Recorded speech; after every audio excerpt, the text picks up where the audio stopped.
Well, good afternoon to everyone. Welcome to this very special feature presentation of the Conservation Center for Art and Historic Artifacts. This gathering is actually set up for us as a Zoom meeting. So at any time, please feel welcome to put cheerful messages or questions to the speaker into the chat box. But another option you do have is to raise your hand during Joanna's presentation.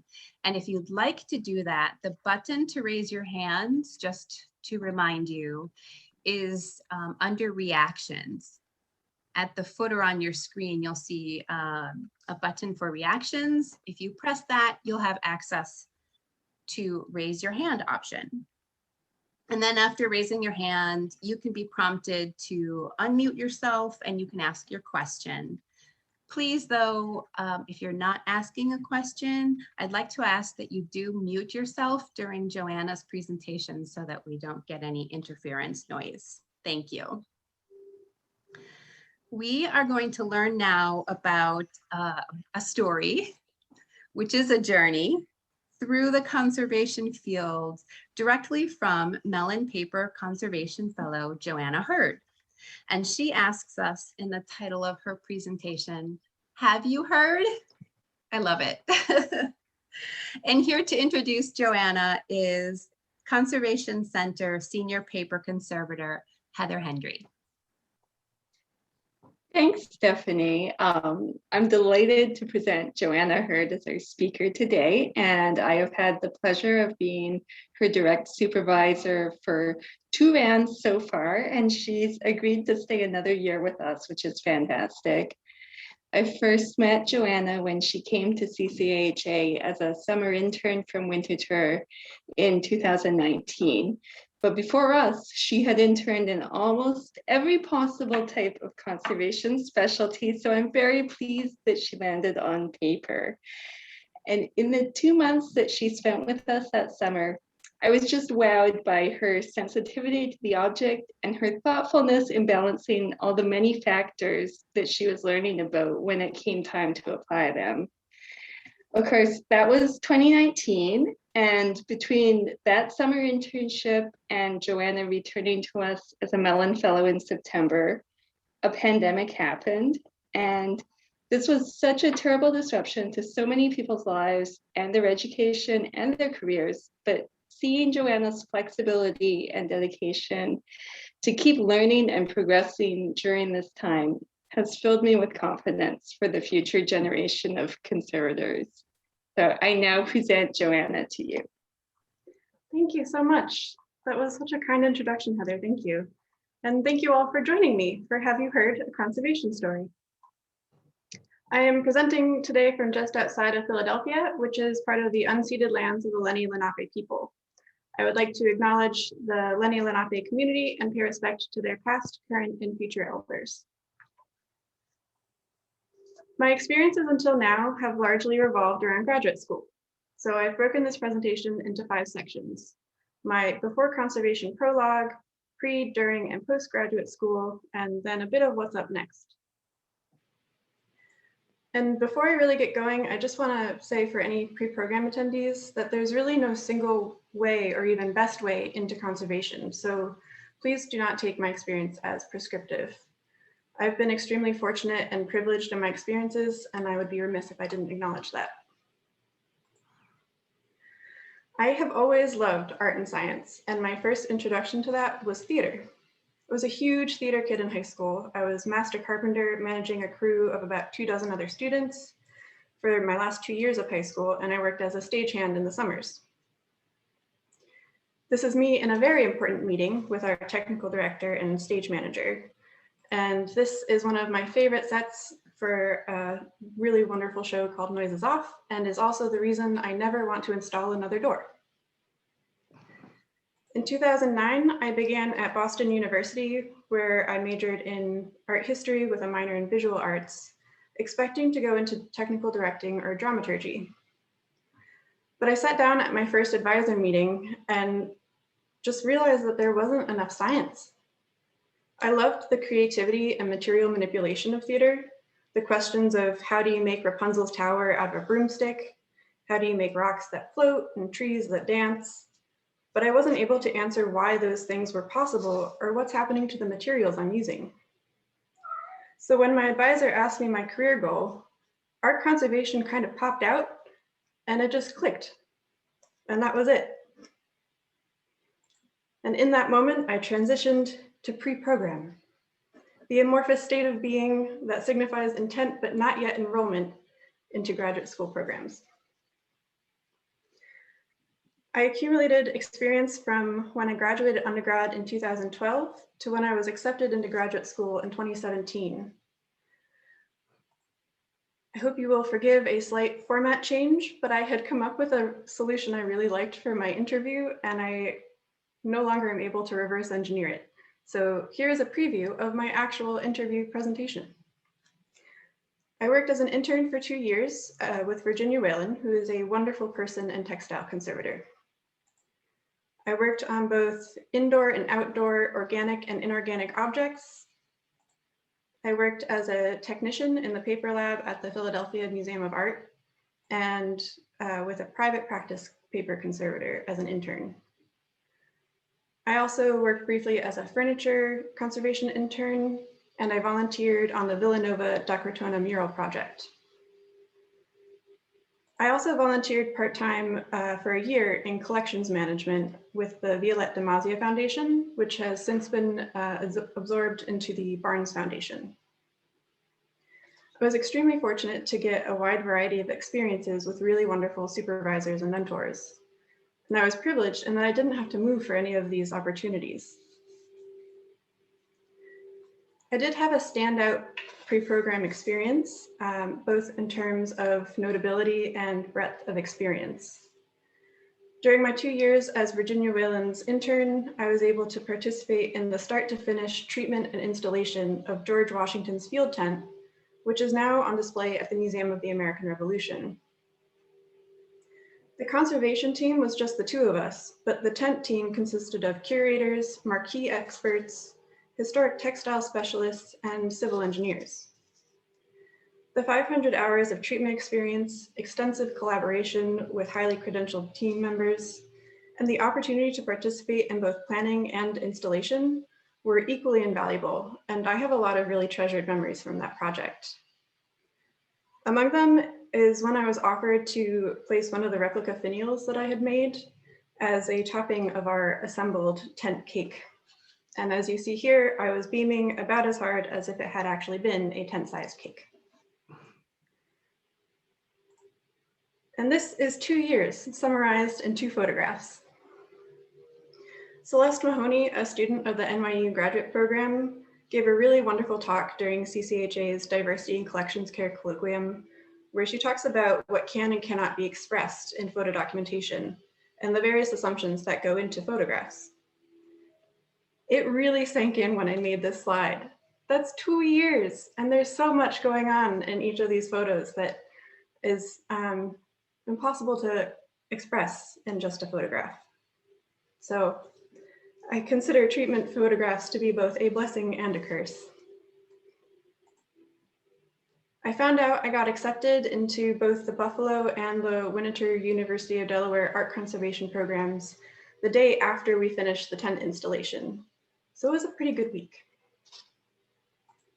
I joined a class with 9 other exceptional people to form the Winter University of Delaware Program in Art Conservation, or WoodPAC, class of 2020. There is so much I could say about my graduate experience, but since I was just lamenting how one project was diminished into 2 photographs, I've accepted that I cannot possibly express this experience accurately in the time I have. So I will summarize to say that the first 2 years are a whirlwind on site at the Winter Museum, Library, and Gardens. The first year of the program you spend together with your class, learning about each of the different specialties and the scientific principles involved in them. Here you see us on a nature walk that the now retired academic director, Greg Landry, would take the students on. I think it was just about 2 hours of walking around the grounds, looking at different types of trees, different types of damage, and how it all relates to the wooden objects we encounter. The second year is full of seminars, treatments, research projects, and more.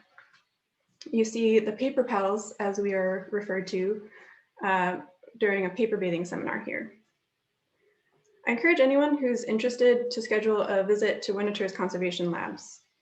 The tours are a great opportunity to meet kind and enthusiastic staff and students, learn about ongoing projects, and also ask any questions you might have. Each class will certainly have different experiences to share, but since information on the first 2 years is available on the program website and through other social media outlets, I'm going to focus on the experiences that were specific to me. To that end, I've broken it down into internships and outreach. There are 2 summer internships during your first 2 years. For me, this was the Weissman Preservation Center at Harvard University, and as Heather mentioned, at the Conservation Center. The photo you see here was particularly joyous because we had finished processing a box of mysteries from the Polaroid archive on my very last day at 4:30. So there was a lot of excitement. And here you see me completing my first phytate treatment, which is a treatment we use to address unstable iron gall ink. I couldn't raise my hands here because it would disrupt the treatment, but I was very excited. The third year of the program is entirely internships. Typically, students spend 11 months at one institution, but I chose to split my year between the Philadelphia Museum of Art and the American Philosophical Society. I wanted to expand on both my art and archival knowledge, and I had already spent time at and enjoyed both institutions, so for me it was a great choice. My biggest project as a pre-program technician at the PMA was a mixed media sketch by Violet Oakley. And during my third year, my biggest treatment was a sketch for an altarpiece by Oakley. So the internship was like returning to old friends in a couple ways. I'll touch a bit more on my time at PMA, but once again, I wish I could spend so much more time on this. And speaking of wishing for more time, I was 2 weeks into my internship at the American Philosophical Society when COVID hit. So you might notice that my setting and coworkers changed slightly. This is me reading Paper and Water, which is a really wonderful paper conservation resource, with my coworker Majora. During this time, I expanded on my research into pH and conductivity and worked on educating myself about diversity, equity, inclusion, and accessibility in collections care. As part of this, I read about values-based decision-making and how it applies to conservation work. I'll share an article at the end that was really influential to me in case you're interested in learning more. The outreach experiences of my 3 years in graduate school can be summarized into a few categories. The first are tours. Like I mentioned, tours are a regular and important part of the Winter program. And actually this emphasis on outreach was part of why I chose the program in the first place.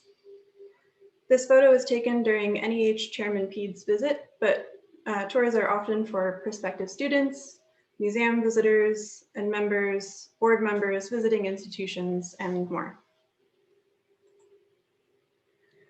Clinic is another Winter hosted event where the public can bring their personal objects to be assessed by second-year majors and their supervisors.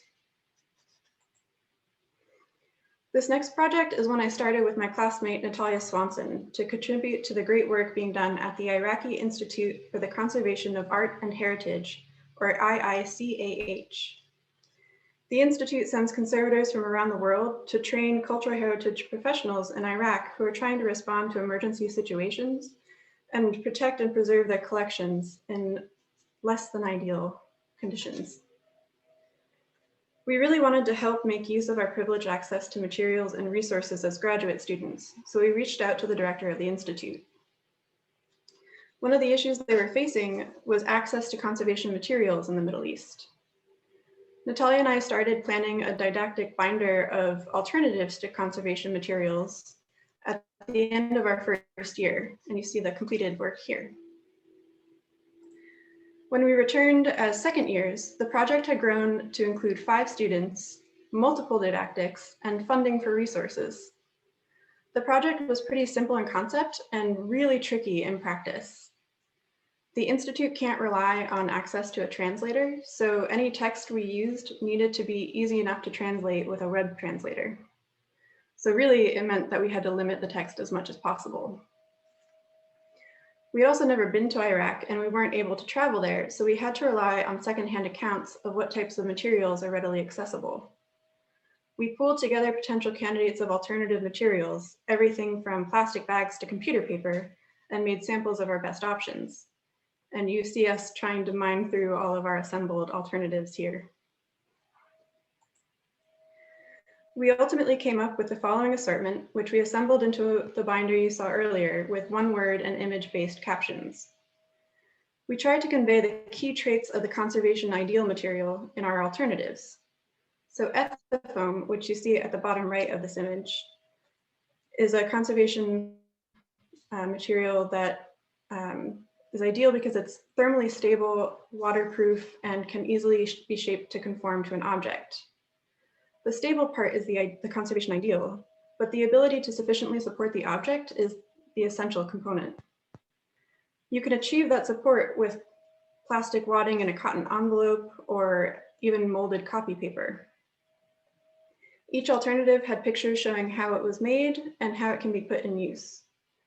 Current students are actually continuing this project, which I'm really excited about, and they're creating videos and other digital content to add to the Institute's teaching resources. I also presented this project at the annual conference of the Association of North American Graduate Programs in Conservation on behalf of our group. Our hope was to encourage collaboration between existing efforts and other programs and to inspire more students to take part.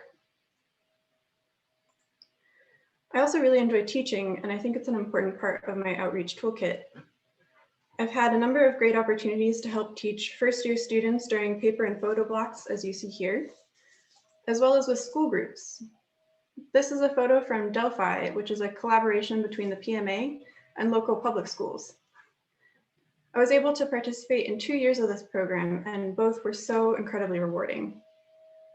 I feel really strongly that art is key to my science understanding and vice versa. And I love seeing that moment where that connection clicks for people and students of any age. One of my favorite moments from my graduate school experience, I was telling a teen sketch club about how every time they choose a paper or a type of media, they're making a scientific decision. You have a desired outcome in mind, and you're making a decision about what chemical and physical properties are likely to get you to that outcome. And in a room full of high school students, I got multiple hmms and one gasp, which I take to be a great success. And finally, I am working on sharing my research into pH and conductivity. I've given a presentation on the topic that I've called Fear Not a few times now as an overview of the topic, and I'm hoping to finish and present my ongoing study in the near future. That brings us to the current year. Since graduating in August of 2020, I have split my year into a fellowship at the Conservation Center as well as the Winterthur Museum. At Winterthur, I'm assisting with the technical analysis of a unique 18th century Proctor picture Bible. And the analysis will later be integrated into a grant-funded website being created for the object. We're starting with X-ray fluorescence, or XRF, which tells us information about what elements are present. A lot of pigments can be inferred from a few key elements. On the left, you see me setting up the sample, and in the middle, you see the sample area tested. On the right, you see a visual representation of the presence of mercury. The mercury lines up with lines of red and indicates the presence of vermilion, which was a red pigment common in the 18th century and is composed of mercuric sulfide. We will also be using other analytical techniques, but more to come in a website soon.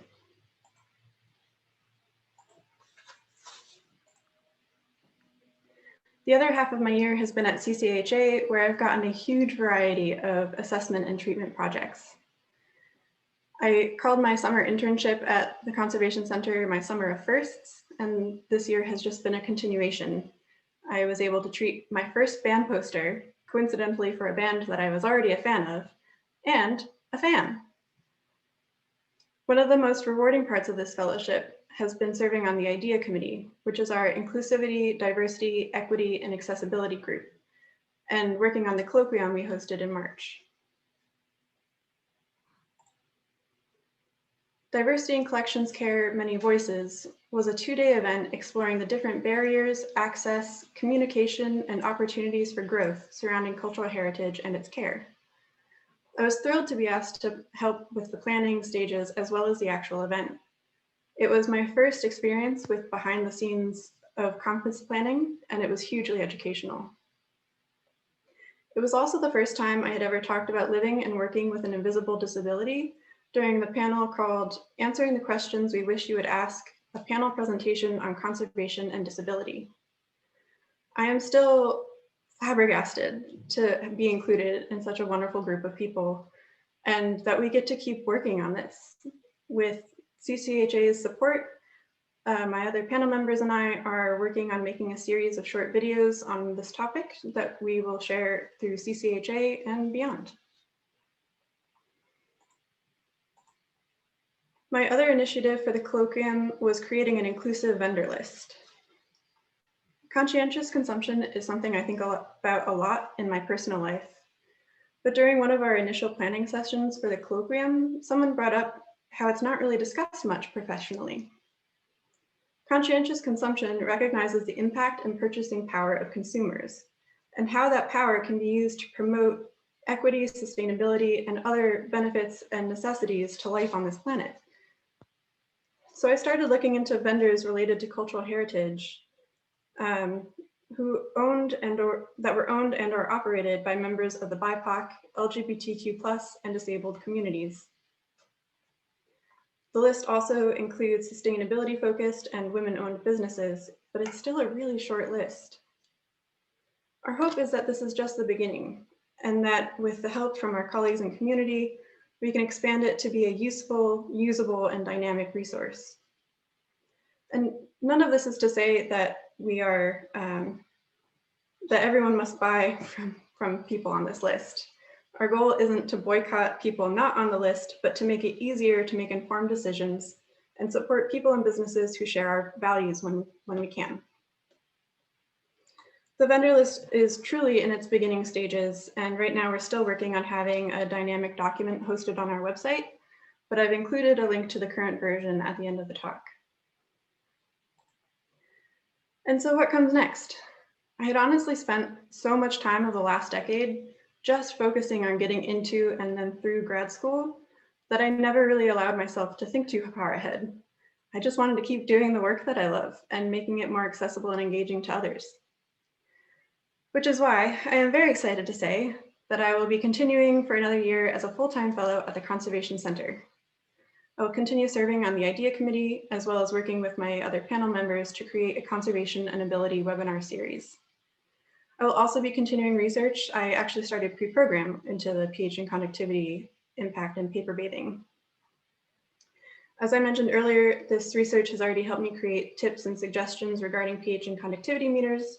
And my hope is that this upcoming year, I can publish some of my initial findings and perform more extensive testing to quantify the pH and conductivity impact.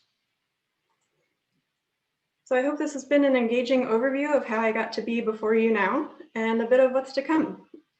Thank you so much for joining. And as promised, here are some links that I referenced earlier. And if you have any questions, please don't hesitate to contact me, but we can also talk about them now.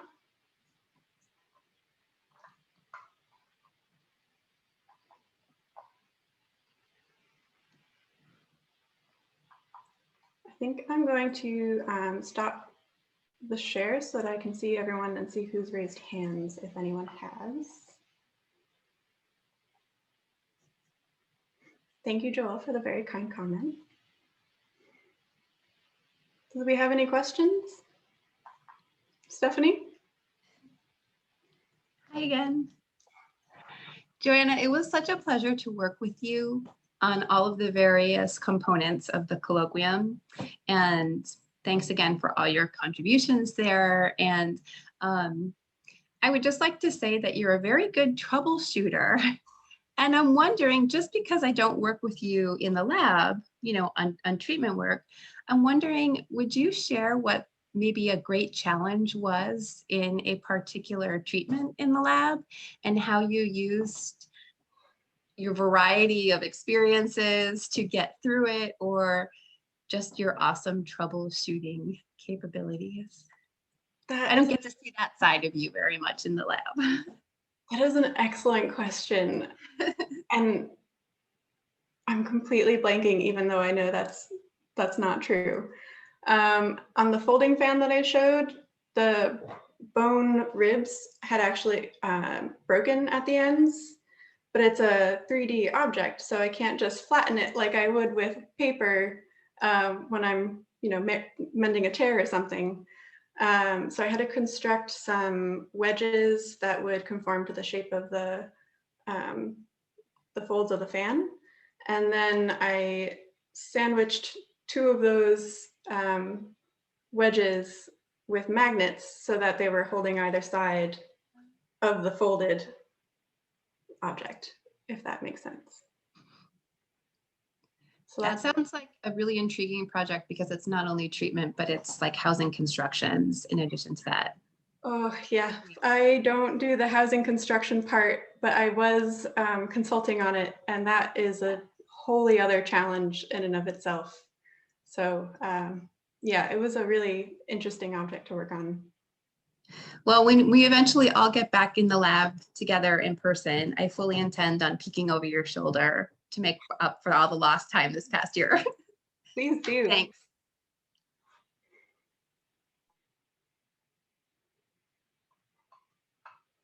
Debbie? Thanks, Joanna. Thank you for your talk. It was great, and all that you've accomplished and all that you will accomplish going forward. We're really thrilled that you're joining CCAHA next year. You expressed your love and interest and commitment to public outreach, and what you said, one of the reasons that you even chose the Winterthur University program in art conservation. Can you talk a little bit about where ideas you might have for the center in how we can strengthen, enhance, enrich our outreach activities based on the experience you've had and the work that you've done at the center and your commitment to that arena? Yeah. So the idea committee has talked a lot about different initiatives we can undertake going forward, and some of the contributions that I put forward were article, video, book club. Just a chance to share something that was impactful to you and talk about it in a professional setting, because we all agreed that there's just so much overwhelming information and coming at us that trying to stay on top of every single article ourselves gets really hard and overwhelming. But if we could break it out into more engaging, make it more like a fun activity to actually talk through some of these things that we're coming across, that could be really effective.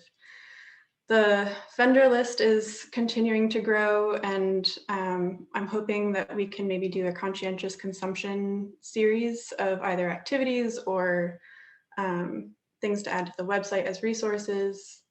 I also have a document that I started pre-program of outreach ideas for school-age children that I would love to see happen in some form at the Conservation Center, but also just things that I think of throughout time. I think there's a lot of possibility and potential for conservation to be kind of a link between both art and science, and also just your daily experience and materials. And I love thinking about the different ways that materials can be used. So there are a lot of ideas. I've been sharing them slowly but surely with the Conservation Center. Great, thank you. Thank you.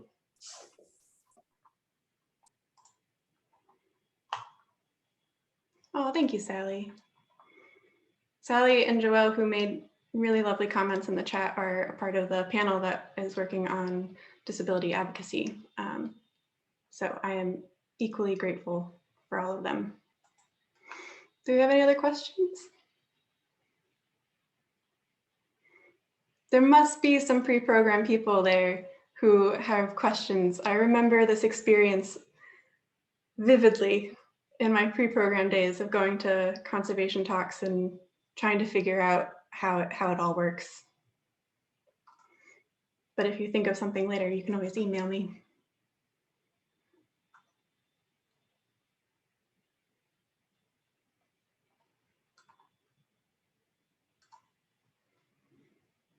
Oops, Stephanie, you're muted.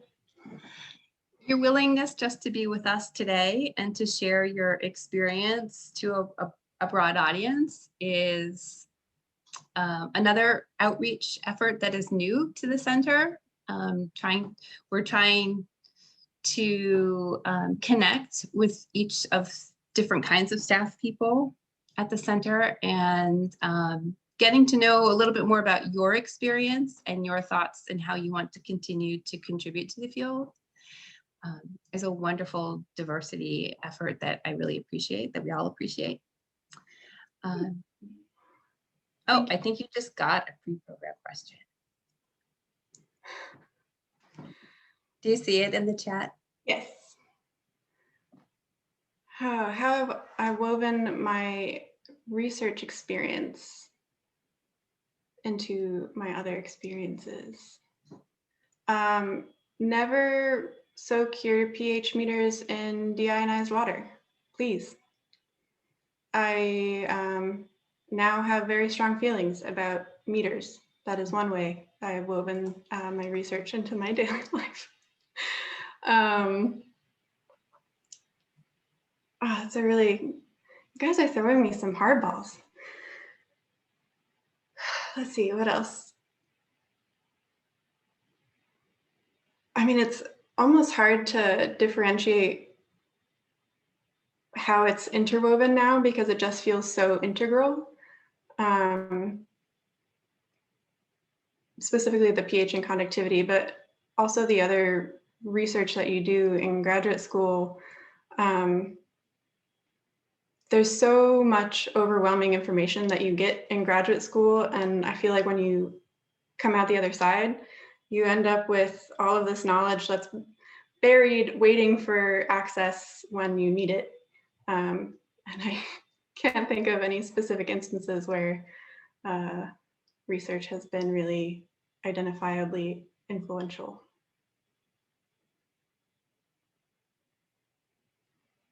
But I'm also a data nerd, so I do have a lot of spreadsheets of data.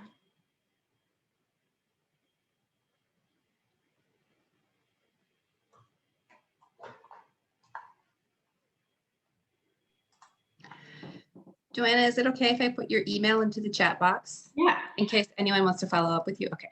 Yes, and there was a question, how will conservation graduate programs change in the future? What do you see in 10 years?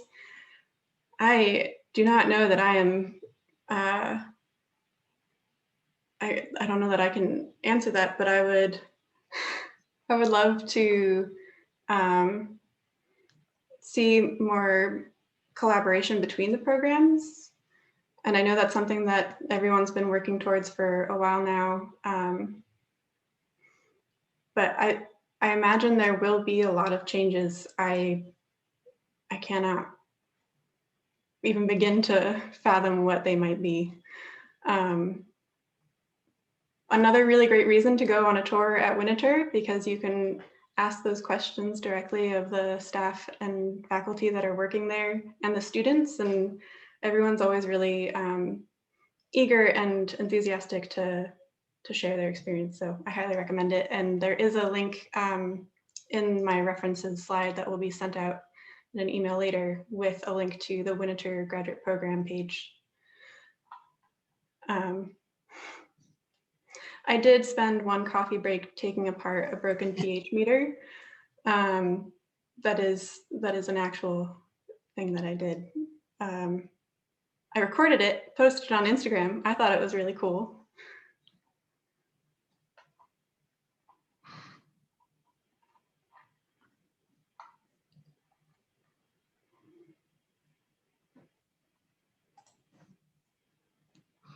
Well, thank you, Joanna, for sharing your story and your time with us. Welcome. Folks will all be receiving via email within a couple days the link to the recording and some of those resources that you mentioned. And you said you also had a transcript too. Are you willing to share that via email? Okay, great. So there'll be a follow-up email coming from Alana Schaefer to you all. And I think with that, I will say thanks very much and best wishes to everyone for a wonderful summer. Agreed. Thank you. Everyone.